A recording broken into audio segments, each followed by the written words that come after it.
신약성경 59페이지 마가복음 4장 10절에서 20절. 찾으셨으면 한 절씩 교독하겠습니다. 예수께서 홀로 계실 때에 함께 한 사람들이 12 제자와 더불어 그 비유들에 대하여 물으니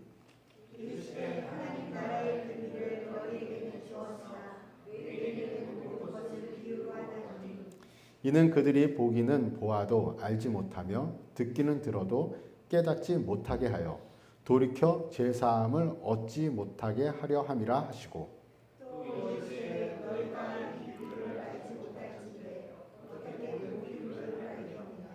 뿌리는 자는 말씀을 뿌리는 것이라. 말씀이 길가에 뿌려졌다는 것을 이들을 가리키되 곧 말씀을 들었을 때에 사탄이 즉시 와서 그들에게 뿌려진 말씀을 빼앗는 것이요. 또 이와 같이 돌밭에 뿌려졌다는 것은 그들을 가리킴이니 곧 말씀을 들을 때에 즉시 기쁨으로 받으나 그 속에 뿌리가 없어 잠깐 견디다가 말씀으로 인하여 한날이나 박해가 일어나는 때에는 곧 넘어지는 자요. 또 어떤 이는 가시떨기에 뿌려진 자니 이들은 말씀을 듣기는 하되 세상의 영광과 재물의 일과 기타 욕심이 들어와 말씀을 막아 결실하지 못하게 되는 자요. 다 같이 좋은 땅에 뿌려졌다는 것은 곧 말씀을 듣고 받아 30배나 60배나 100배의 결실을 하는 자니라. 아멘. 말씀의 제목도 같이 보겠습니다. 시작. 하나님 나라의 비밀. 씨 뿌리는 자의 비유 아시죠? 몇 가지 밭이 나오죠? 네 가지 밭. 이 말씀에 대한 교훈도 다 아시나요? 이 말씀에 대한 교훈이 뭘까요? 옥토밭이 되자? 옥토밭이 되자? 이게 너무 중요한 이 본문인데 옥토밭이 되자의 의미를 넘어선 말씀의 비밀이 이 안에 있어서 여러분 함께 이 말씀을 나누고자 합니다. 지난주 말씀은 우리 안식일 기억하시죠? 지난주 말씀. 예수님이 무엇을 범했다고요? 바리새인들이 볼 때 안식일을 범했어요. 오늘 말씀이 이어지기 때문에 안식일을 범했어요. 안식일을 범했는데 그들이 예수님의 무엇을 보고 안식일을 범했는지 알았어요? 예수님의 행동. 예수님의 행동을 보고 손 마른 사람을 고쳐줬어요. 행동을 보고 쉬질 않았어요. 그런데 예수님은 그들은 예수님의 행동을 봤고 예수님은 그들의 무엇을 봤어요? 마음을 봤어요. 마음의 중심을 보고 안악하다고 했어요. 그래서 3장 6절에 기억하기로는 그들이 그 일이 있은 후에 모여서 뭘 하기로 했어요? 예수님을 죽이기로 했어요. 예수님은 안식일은 누구를 위해서 있는 것이라 그랬어요? 너희를 위해서, 사람을 위해서. 그러면서 예수님이 그 손 마른 자를 고치면서 이런 말씀하셨죠. 안식일을 사람을 살리는 것이 좋으냐? 사람을 그냥 죽게 놔두는 것이 좋으냐? 그들이 잠잠하면서 고민했던 게 예수님을 죽일 고민한 거죠. 사실은 진짜 그들은 안식일에 정신과 생각이 쉼을 얻지 못했어요. 왜요? 죽일 고민을 했거든요. 죽이려고 했거든요. 예수님은 행동으로 살리려고 했고 그들은 마음속으로 예수님을 죽이려고 했어요. 결국 성경에서 말씀하시는 건 뭐예요? 안식일을 범한 사람은 누구다? 예수님이다? 정신이 쉬지 못하고 영혼이 안식하지 못하는 그들이다. 이것을 말씀하고 있는. 그래서 누구의 마음으로? 예수님의 마음으로 그들이 자신들을 봤으면 어떻게 됐을까요? 진짜 예수님의 마음으로 예수님의 눈으로 그들이 자기 자신들을 봤으면 충격을 받았겠지만 그들은 변하지 않았어요. 마음밭이 안 바뀌는 거예요. 마음밭이 안 바뀐 건 어떻게 알 수 있죠? 결국에 예수님을 십자가에 못 박아 죽였거든요. 변하지 않는다. 마음밭이 변하지 않아요. 오늘 그 마음밭을 소개하고 있어요. 그 사이에 잠깐 어떤 사건이 있었냐면 예수님의 마을 사람들, 예수님의 친척이 와서 예수님한테 이제 항의하는 사건이 일어나요. 그리고 미쳤다고 해요. 귀신 들렸다고 해요. 예수님의 엄마 마리아와 예수님의 동생들도 찾아와요. 근데 예수님이 그때 만나주지 않으세요. 내 형제가 누구냐, 내 어머니가 누구냐 말씀하지 않아요.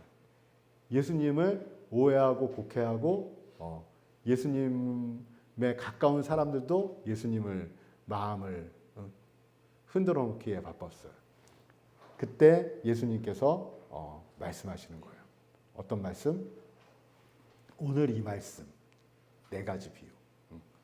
이 네 가지 비유가 아니라 네 가지 밭. 길가에 설명을 작년에도 했고 재작년도 했으니까 짧게 할게요. 이 부분은. 길가에는 어떻게 됐어요? 누가 와서 먹었어요? 4장 1절부터 보셔야 돼요. 길가에는 길가에 뿌려져 있는 새들이 와서 먹어버렸어요. 돌밭에 뿌려져 있는 어떻게 됐어요? 싹이 나왔으나 뿌리가 없어서 말라버려서 또 죽었어요. 가시떨기는 어떻게 됐어요? 가시가 자랐나? 가시가 하여튼 기운을 막았어요. 그죠? 그래서 더 자라지 못하게 했어요. 좋은 땅에 있는 그 씨는 어떻게 됐어요? 100배, 60배, 30배의 열매를 맺었어요. 그러면서 예수님이 이제 마가복음 10장 이후에, 12장 이후에, 마가복음 4장 12절 이후부터 이 길가, 돌밭, 가시밭, 좋은 땅에 대한 그 설명을 해주는 거예요. 말씀을 듣고 깨닫지 못하셔서 빼앗아 갔다. 누가 빼앗아 갔다고 기록하고 있죠? 4장 15절 읽어볼까요? 시작. 말씀이 길가에 없다는 것은 이들을 가리킴이니 곧 말씀을 사람이 와서 그들에게 뿌려져 말씀을 빼앗은 이 마태복음에는 이제 악한 자라고 표현하고 있는데 이 사탄이 와서 어떻게 했다고요? 빼앗아 갔어요. 그 씨를 말씀을 빼앗아 갔어요. 돌밭에는 어떻게 했어요? 돌밭은 기쁨으로 받았는데 무엇이 왔어요? 환난이나 박해가 와서 이제 넘어졌어요. 그래서 또 안 됐어요. 그리고 가시떨기는 한번 읽어보면 좋을 것 같은데 4장 18절 읽겠습니다. 시작. 또 어떤 이는 가시떨기에 뿌려진 자니 이들은 말씀을 듣기는 세상의 영광과 재물의 유혹과 기타 욕심이 들어와 말씀을 막아 결실하지 못하게 되는 자요. 우리 길가하고 돌밭하고 가시떨기의 차이는 뭘까요? 길가하고 돌밭하고 가시떨기하고 옥토의 차이는 확실히 알아요. 그죠? 새 땅과 한 땅의 차이는 알아요. 이해되나요? 이 길가, 가시떨기, 이 돌밭, 이거와 옥토의 차이는 뭐죠? 옥토는 열매를 맺는 거죠. 그죠?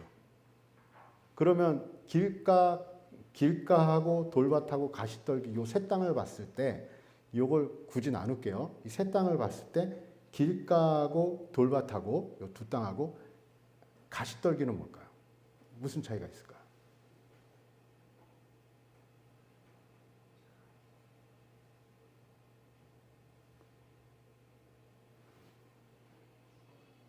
길가하고 가시떨기는 그 씨를 어떻게 했죠? 씨가 길가에 있을 때 뿌리를 못 내니까 먹어버렸죠. 새가.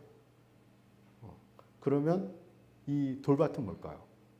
뿌리를 못 내리니까 말라 죽었죠. 그죠? 가시떨기는 어떻게 되고 있어요? 죽지 않았네 보니까. 근근히 살고 있는 거예요. 가시떨기는 근근히 살고 있어요. 가끔 보면 제가 가시떨기 같을 때가 있어요. 가시떨기는 보면 이렇게 설명이 되고 있어요. 이 세상의 염려와 재물의 유혹과 기타 욕심이 들어와서 말씀을 막아 결실하지 못하게 한다. 이 열매는 맺지 못하는데 맺지 못하는데 근근히 살아가고 있는 거예요. 사실은 교회에 와서 하나님을 알게 되고 믿게 되고 그리고 또 그 안에서 살게 되는데 어느 날은 우리 자신들을 보면 그런 길가의 마음을 우리 스스로가 느낄 때가 있어요. 그런데 여러분, 이 근근히 살아가고 있다라고 하면 여러분 희망을 가지시고 여러분 안에 감사가 있으셨으면 좋겠습니다. 이 가시떨기는 소망이 있어요. 정말 소망이 있어요. 사실 길가도 소망이 있고 돌밭도 소망이 있어요. 길가도 만지시고 돌밭도 만지시거든요. 근데 길가는 이미 씨를 가지고 갔어요. 돌밭은 말라 죽었어요.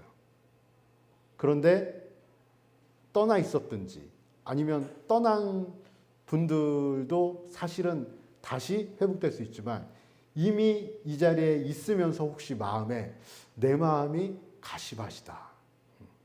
세상의 염려와 세상의 어떠한 재물이나 이런 환경들이 나를 하나님 앞에 더 충만하게 나아가지 못하게 한다. 라는 마음이 있을 때는 여러분들 오늘 말씀이 너무도 희망의 메시지가 될 줄 믿습니다. 옥토밭인 것에 대해서 실족하지 말고 가시밭이라도 감사한 그런 마음이 들었으면 좋겠는데 오늘 이 말씀은 마태복음이나 그 마가복음이나 누가복음에 이 말씀의 주제는 옥토밭이 아니고 하나님 나라라고 천국이라고 예수님이 이야기하고 있어요. 그러니까 사실 이 네 가지 밭에 대한 그 이야기의 주제는 하나님 나라를 어떻게 설명을 할까?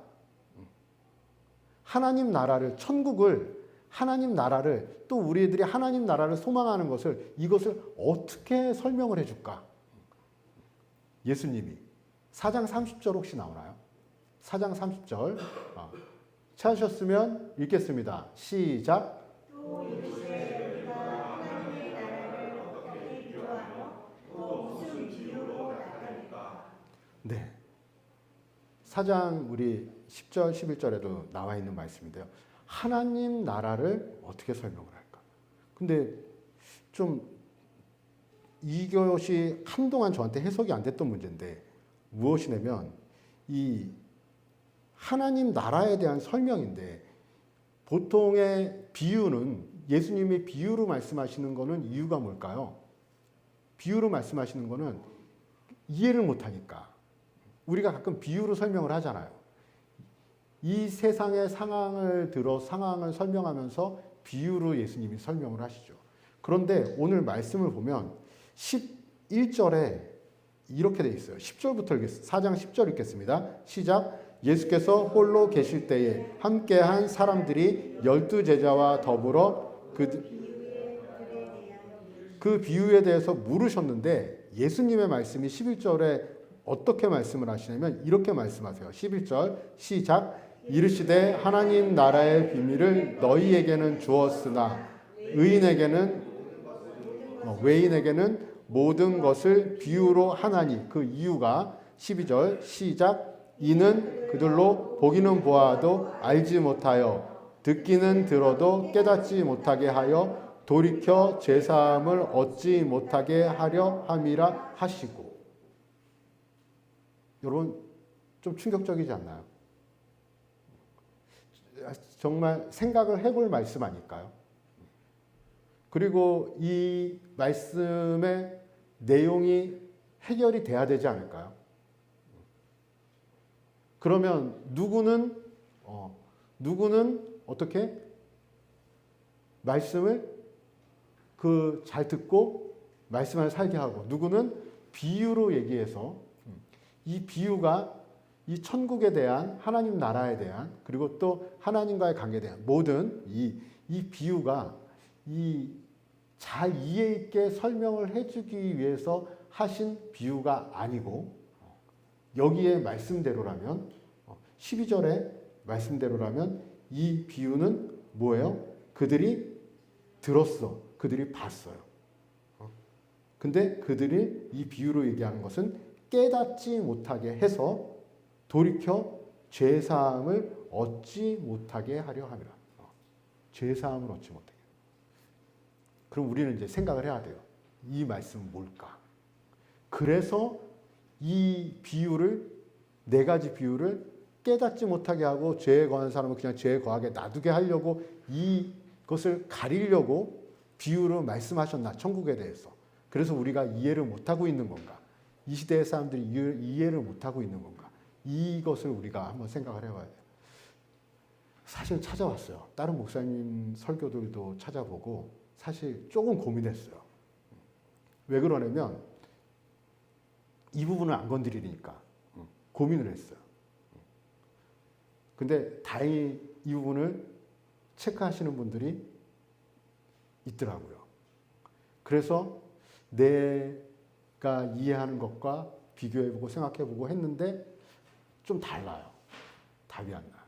그래서 제가 그것을 생각하다가 그 마태복음 10장 24절인가요? 34절? 이 말씀을 생각하면서 예수님의 역설적인 표현이에요. 예수님의 이 사람들에게 말씀하실 때 역설적인 표현이요. 34절 아시는 말씀일 거예요. 우리 다 같이 읽겠습니다. 시작. 내가 세상에 화평을 주러 온 줄로 생각하지 말라. 화평이 아니라 검을 주러 왔노라. 예수님은 세상에 정말 검을 주러 오셨을까요? 맞아요. 검을 주러 오신 건 맞아요. 그러면 화평을 깨러 오셨을까요? 아니에요. 예수님은 화평케 하려고 오셨어요. 하나님과 우리를 화평케 하기 위해서 오셨어요. 대신 제물이 되셨어요. 회복시키려고 오셨어요. 그런데 화평케 하러 온 것이 아니다. 오히려 검을 주러 왔다. 이 34절 뒤에 말씀 내용 아시는 분은 아실 텐데 누구와 누구가 시어머니와 며느리가 불화하고 아버지와 아들과 이 관계가 깨지는 일들에 대한 설명을 하는 거예요. 말씀이 들어가면 그러한 일이 생긴다. 하나님을 믿게 되면 그러한 일이 생긴다라는 걸 이야기하는데 이 부분도 우리가 이해하려면 기본적으로 이 마음은 알아야 돼요. 예수님이 이 땅에 오신 목적이 있는데 하나님께 순종해서 오셨는데 예수님이 어떻게 하려고? 사람을 가려서 저 사람은 못 듣고 저 사람은 죄사함을 얻지 못하게 하려고 비유하셨다라는 표현은 한편으로 우리가 들을 수 있는 이해는 뭐예요? 사람은 어떻다? 바뀌지 않는다. 스스로. 이 부분에 대해서 예수님이 말씀하신 우리 스스로 무엇이 되지 못한다? 길가밭이, 돌밭이, 가시밭이 우리 스스로 무엇이 되지 못한다? 옥토밭이 되지 못한다.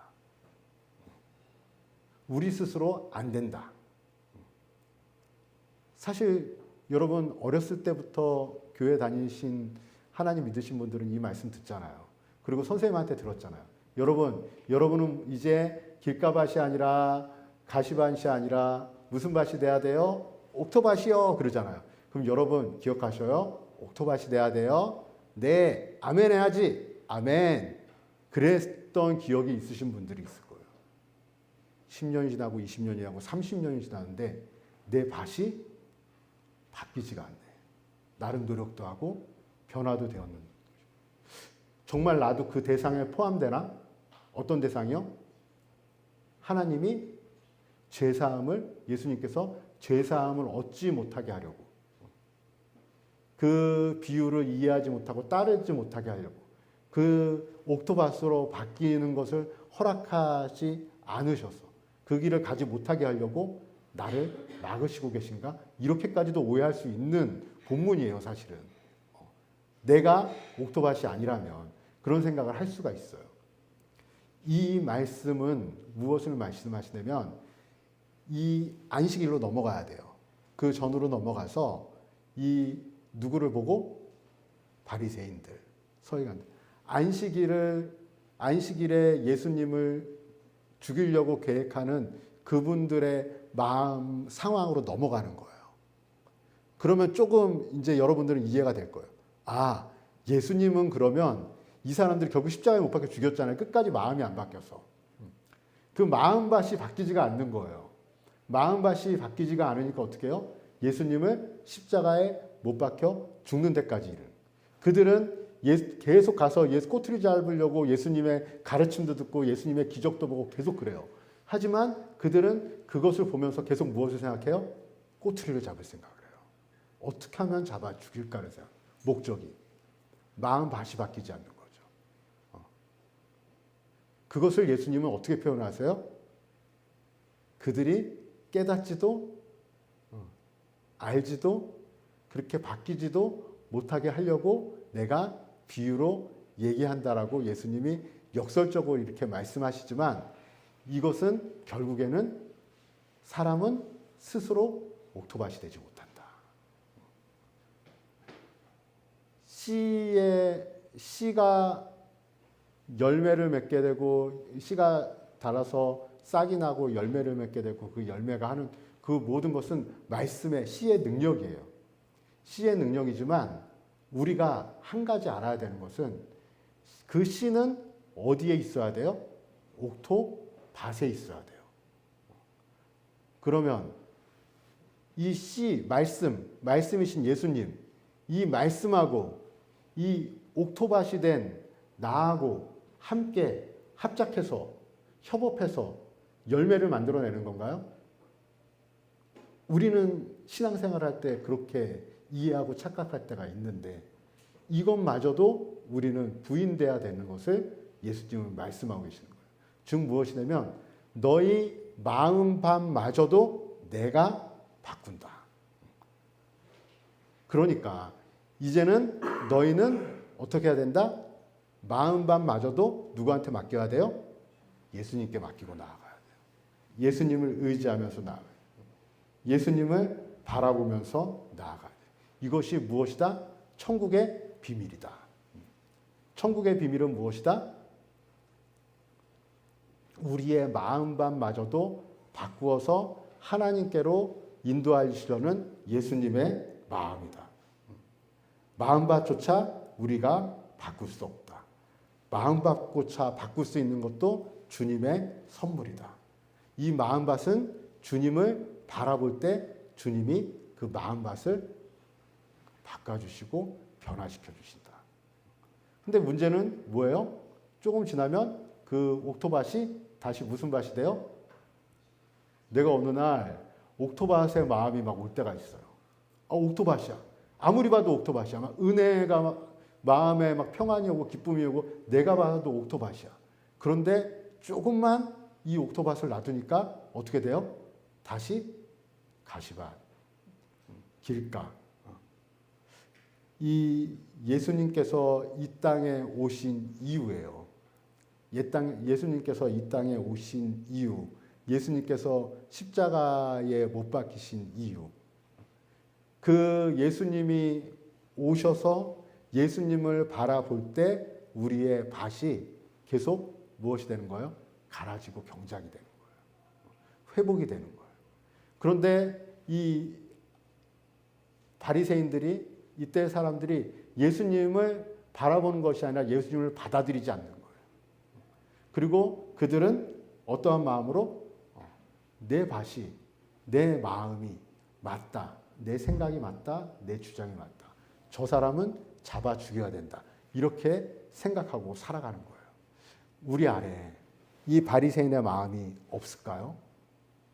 여러분, 성경으로 바리새인들 보니까 얘네 너무하네 이렇게 생각하지만 여러분 사실은 예수님의 마음으로 눈으로 그 바리새인들이 자신들을 못 봐서 그렇지 예수님의 마음으로 눈으로 우리가 우리 자신을 못 봐서 그렇지 우리 자신을 보면 우리는 화들짝 놀랄 수 있어요.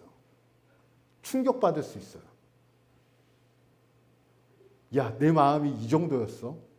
야, 내가 진짜 엄청난 씻을 수 없는 정말 내가 죄인이구나라는 것을 예수님을 통해서 우리는 예수님을 십자가를 통해서 예수님을 통해서 우리는 보게 되는 은혜를 얻는 거예요. 무지개교회 성도님들 이 시간에 말씀을 통해서 선포하는 것은 지난주 말씀의 결론이 주님을 바라보면 무엇이 온다? 우리 안에 평안의 마음이 온다. 여러분, 오늘 말씀은 주님을 바라보면 어떻게 된다? 평안과 더불어 우리 마음을 밭을 하나님이 일구어 주신다. 주님을 바라보면 바라볼수록 우리는 이 땅보다는 천국을 소망하게 된다. 하나님 나라를 소망하게 된다. 주님을 바라보면 바라볼수록 어떻게 된다? 우리의 마음밭이 좋은 밭이 돼서 그 좋은 밭으로 누구를 생각한다? 하나님의 나라를 생각한다. 이것이 하나님 나라의 비밀이다. 무지개교회 성도님들, 주님의 눈으로 주님의 마음으로 세상을 보고 그리고 또 하나님을 바라보고 주님의 마음으로 내 자신을 보게 되는 은혜를 누리게 되시기를 바랍니다. 그래서 사실은 여기서 보면서 안타까운 것은 뭐예요? 물론 내 자신이지만 안식일에 예수님을 죽이려고 했던 그 바리새인분과 제사장 그분과 서기관들과 그분들은 무엇을 보지 못했다? 예수님의 마음으로 자기 자신들을 보지 못했다. 그래서 그들은 어쩔 수 없었다. 안식할 수 없었다. 주님의 마음으로 주님의 눈으로 내가 보여질 때 처음엔 너무 괴로워요. 내 자신의 죄가 보여서. 너무도 괴롭지만 그 다음에 오는 것은 뭐예요? 감사와 평안. 그리고 또 오는 것은 뭘까요? 내가 바리새인이었구나. 내가 서기관이구나. 내가 아무도 정죄할 수 없는 그러한 사람이구나. 그런데 참 많이 판단하고 정죄하고 살았구나. 여러분, 그 마음밭을 바꿔주시는 주님을 기대하며 살아가는 무지개교회 성도님들 되시기 바랍니다. 이 시간에 하나님 앞에 기도할 때 이 기도가 우리 안에 필요할 것 같습니다. 하나님, 내 마음이 때로는 지옥 같고 내 마음에 원망과 불평이 많고 또 내 마음이 참 많이 의심이 가고 믿어지지가 않고 주님이 때로는 바리새인 같지는 않겠지만 서기관 같지는 않겠지만 때로는 주님이 너무 믿고 원망될 정도로 그러한 마음에 있는 분들도 있을 수 있어요. 그런데 여러분들 이 기도가 여러분들에게 필요합니다. 하나님, 이 시간에 주님을 바라보겠습니다. 그리고 매일매일 주님을 바라보면서 내 마음에 천국이 임하는 것을 경험하고 싶습니다. 주님의 마음으로 하나님을 바라보고 예수님의 마음으로 세상을 바라보고 예수님의 마음으로 내 자신을 바라보게 되는 그러한 은혜를 누리고 싶습니다. 그래서 하나님, 나에게 열매 맺는 삶을 살게 해달라고 우리 말씀을 생각하면서 우리 다 같이 기도하겠습니다. 다 같이 기도하겠습니다. 사랑하신 하나님 아버지 감사합니다. 하나님 안에서 말씀 안에서 살아가는 것이 우리 안에 참 많은 숙제고 하나님 우리의 마음밭이 주님 안에서 회복되어지고 변화되어지는 것도 알지만 여전히 주님을 바라보지 않고 아버지 내 생각대로 내 마음대로 살아가는 아버지 나를 보게 됩니다. 소망합니다. 하나님 여기 있는 한 심령 한 심령 붙잡아 주시기를 원합니다. 주님을 바라보게 되는 은혜를 누리기를 원합니다. 주님과 동행하는 삶을 살아가기를 원합니다. 하나님께서 아버지 행하신 일을 아버지 보는 은혜를 누리기를 원합니다. 아버지 하나님께서 행하신 아버지 그 사랑을 누리기를 원합니다. 한 심령 한 심령 강건하기를 원하고 아버지 주님 안에 충만하기를 원합니다. 아버지 하나님께서 회복시켜 주시고 아버지 하나님께서 일으켜 주시는 것을 아버지 경험하는 아버지 믿음의 사람들이 되어지기를 원합니다. 아버지 우리가 주님을 바라보게 되는 아버지 은혜를 누리게 도와주시옵소서. 아버지 우리가 하나님을 바라보게 되는 아버지 그 삶을 아버지는 온전히 아버지는 누리며 살아가는 아버지 믿음의 아버지 삶을 살아가는 아버지 우리들이 되어질 수 있도록 주님이 인도하여 주시고 아버지 역사하여 주시옵소서. 우리 주 예수 그리스도의 은혜와 하나님 아버지의 그 크신 사랑하심과 우리를 진리 가운데로 인도하시는 성령의 감화와 감동과 교통하심의 역사가 무지개교회에 모인 모든 성도의 머리 위에 이제로부터 영원토록 함께 하시기를 예수 그리스도의 이름으로 축원하옵나이다. 아멘.